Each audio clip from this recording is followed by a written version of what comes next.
Pour ne rater aucune de nos vidéos, n'oubliez pas de vous abonner et d'activer la cloche. Celui qui touche à un cheveu du Niger, nous allons lui raser la tête. Parce qu'après le Niger, c'est le Burkina, après le Burkina, c'est le Mali. Nous savons ce qu'ils préparent. Ils font de la stratégie en faisant croire que c'est le Niger parce qu'ils les croient plus faibles. Comme tout le monde a peur du Mali, nous les avons tous chassés de chez nous. Donc ils veulent nous encercler. Et donc on s'est mis ensemble. On leur a dit que celui qui touche le Niger, il va voir. Et qu'est-ce qu'ils ont fait? Ils se sont tus. Cette force a continué à attendre. Jusqu'à présent, elle attend d'ailleurs. Et puis, un jour, le 30 juillet, ils se réunissent. Qui est sa force d'attente est prête. Ils vont venir tomber sur le Niger. Mais le 31, nous avons fait une déclaration commune pour être très clair. C'est là-bas qu'on a décidé que celui qui touche le Burkina cette fois-ci, le Niger cette fois-ci-là, il touche nos trois pays. Les frères se sont donné la main pour faire face à l'adversité et à celui qui se laisse instrumentaliser par des forces étrangères. Parce que cette partie de l'histoire, on l'oublie. Les gens pensent que Assimi Goïta, Draman Tchani et Traoré se sont retrouvés au Niger, ils ont décidé qu'on sort. Mais il y a un processus. Donc le 30 juillet, ils ont décidé qu'ils vont tomber sur le Niger.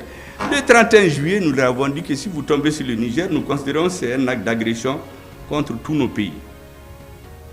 Et déjà le 23 septembre, vous vous rappelez, à la tribune des Nations Unies, à la 78e session, lorsque le ministre des Affaires étrangères du Niger a été empêché de rentrer pour s'exprimer, le ministre des Affaires étrangères du Mali a pris les choses en charge et nous avons parlé au nom de nos deux pays.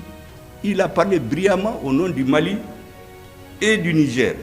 Beaucoup semblent oublier cela parce que le 7 septembre, je voulais vous rappeler, il y a eu l'attaque du bateau de Tombouctou, plusieurs centaines de morts. Est-ce que vous savez que la CEDEAO a tenu un sommet après? Ils n'en ont même pas fait cas. Même une simple lettre de condoléances au président du Mali. Un pays s'est opposé aux Nations Unies. Donc ça veut dire que les Maliens peuvent mourir. Ce n'est pas leur affaire. Mais nous avons pour ainsi de la gigote. Si vous ne prenez pas au sérieux, mais nous on se défend.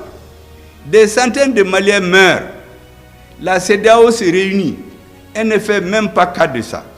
À l'ONU, des gens qui ont décidé d'être des agents d'exécution des décisions politiques des pays extra-africains.